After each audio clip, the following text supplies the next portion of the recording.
Hello friends, இன்றைக்கு இந்த வீடியோவில் தீபாவளியை முன்னிட்டு பள்ளிகளுக்கு 4 நாட்கள் விடுமுறை அளிக்கப்படும் அப்படின்னு சொல்லிட்டு ஒரு முக்கியமான அறிவிப்பை வெளியிட்டிருக்காங்க. அது என்ன அறிவிப்பு அப்படிங்கிறத பார்க்கலாம். தமிழகத்தில் தற்போது காலாண்டு தேர்வானது முடிக்கப்பட்டு அரசு மற்றும் அரசு உதவி பெறும் பள்ளிகளுக்கு 10 நாட்கள் விடுமுறை அளிக்கப்பட்டது மற்றும் ஒரு சில தனியார் பள்ளிகள் 6 நாட்கள் வரை விடுமுறை அளித்தன. இந்த நிலையில் விடுமுறை முடிந்து மாணவர்கள் பள்ளி திரும்பியுள்ளனர்.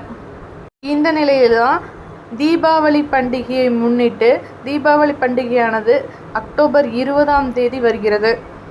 ஆனால் 18, 19ஆம் தேதி சனி ஞாயிறு விடுமுறை என்பதால் 20ஆம் தேதி தீபாவளி, அதனை அடுத்து செவ்வாய்க்கிழமை 21ஆம் தேதியும் கூடுதலாக ஒரு நாள் விடுமுறை அளிக்கப்படும் அப்படின்னு அறிவிச்சிருக்காங்க.